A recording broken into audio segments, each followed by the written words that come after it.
नमस्कार दोस्तों। बिहार के हर शहर और गांव की 25 महत्वपूर्ण खबरों से अपडेट रहने के लिए हमारे साथ जुड़े रहें। कमेंट में बताएं कि आप हमें कहां से देख रहे हैं। अगर वीडियो पसंद आए तो लाइक और सब्सक्राइब जरूर करें ताकि आपको हर जरूरी खबर सबसे पहले मिले। अगर आप गांव में रहते हैं और अपने सपनों का पक्का मकान बनाना चाहते हैं तो खुश हो जाइए। प्रधानमंत्री आवास योजना ग्रामीण के तहत अब घर बैठे ऑनलाइन आवेदन किया जा सकता है। सरकार का दावा है कि इससे घर बनाने का सपना जल्द पूरा होगा। बिहार के शिक्षक अजीब उलझन में फंस गए हैं। प्रधानाध्यापक बनने के लिए परीक्षा पास कर ली, लेकिन अब ज्वाइनिंग से इनकार कर रहे हैं। पहले खुद फॉर्म भरा, परीक्षा दी, पास हुए और अब खुद ही कह रहे हैं कि हमें नहीं चाहिए प्रमोशन। बिहार में बिजली महंगी होने वाली है। बिजली कंपनी ने दरें बढ़ाने का प्रस्ताव भेजा। आम जनता की जेब पर और भार बढ़ेगा।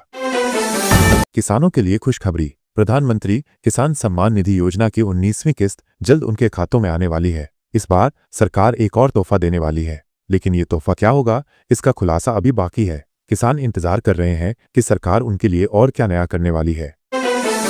दिल्ली का चुनावी संग्राम खत्म हुआ और नतीजे आ गए। भारतीय जनता पार्टी ने बाजी मारी और रेखा गुप्ता ने मुख्यमंत्री पद की शपथ ली। समारोह में बिहार के कुछ बड़े नेता नहीं पहुंचे, जिससे राजनीतिक अटकलें तेज हो गई हैं। क्या भारतीय जनता पार्टी और राष्ट्रीय जनतांत्रिक गठबंधन के रिश्तों में कुछ खटास आ रही है?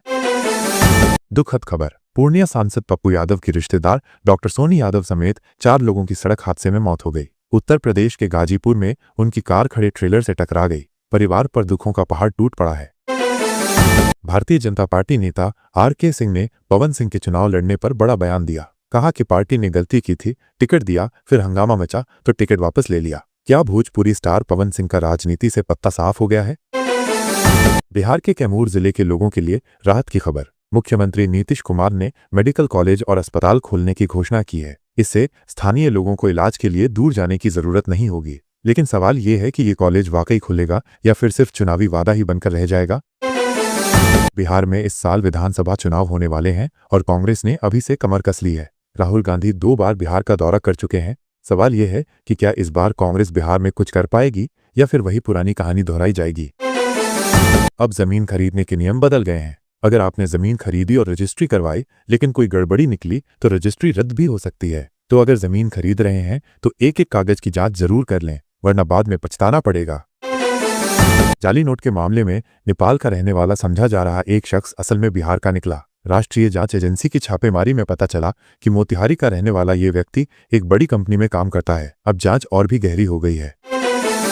पटना में 3 दिनों से लगे होर्डिंग्स ने बवाल मचा दिया है। इनमें मुख्यमंत्री नीतीश कुमार की जाति का जिक्र है। चर्चा है कि भारतीय जनता पार्टी विधायक ने कुर्मी एकता रैली बुलाई है, जिसमें भीड़ जुट रही है। सवाल यह है कि राजनीति में जाति का ये खेल कहां जाकर रुकेगा। सरकार ने राशन कार्ड धारकों के लिए नया फरमान जारी किया है। सभी को जल्द से जल्द अपना राशन कार्ड KYC अपडेट करवाना होगा, वरना राशन मिलना बंद हो सकता है। तो भाई, अगर सस्ता अनाज चाहिए तो KYC करवाना मत भूलिए। जमुई में भ्रष्टाचार का पर्दाफाश हुआ। एक लोक सेवक को 60,000 रुपए की घूस लेते रंगे हाथों पकड़ा गया। निगरानी टीम पहले से जाल बिछाए बैठी थी और जैसे ही उसने पैसे लिए, धर लिया गया। अब देखना यह है कि इसके बाद कार्रवाई होती है या फिर मामला ठंडे बस्ते में डाल दिया जाएगा।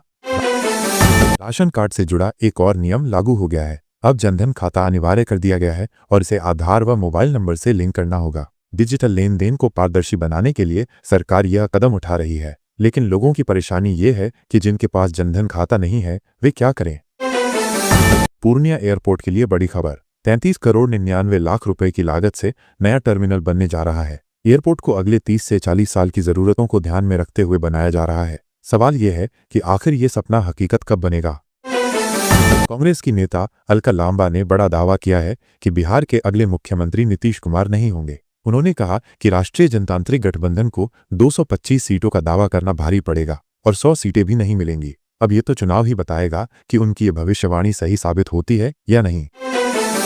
बिहार में मौसम का मिजाज बदलने वाला है। मौसम विभाग ने चेतावनी दी है कि अगले 24 घंटे में पूर्वी बिहार के 10 जिलों में मौसम खराब हो सकता है। लोगों को सतर्क रहने की सलाह दी गई है। तो भाई, छाता निकाल लीजिए और संभल कर रहिए।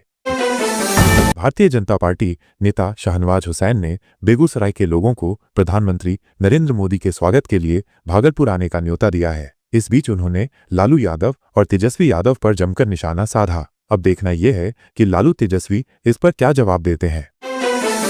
पटना में पिछले 3 दिनों से लगे कुछ पोस्टर चर्चा का विषय बने हुए हैं। इनमें मुख्यमंत्री नीतीश कुमार की जाति का जिक्र किया गया है। इस बीच भारतीय जनता पार्टी विधायक की कुर्मी एकता रैली ने माहौल और गर्मा दिया है। राजनीति में ये नया खेल क्या गुल खिलाएगा, ये देखने वाली बात होगी। बिहार के आरा में दर्दनाक हादसा हुआ। 6 श्रद्धालुओं की सड़क दुर्घटना में मौत हो गई। सभी महाकुंभ स्नान कर लौट रहे थे। उनके घरों में मातम छा गया है। हादसे की वजह लापरवाही है या कुछ और, इसकी जांच चल रही है। बिहार में शराबबंदी के बावजूद तस्करी जारी। पटना में ट्रक भरकर विदेशी शराब पकड़ी गईं।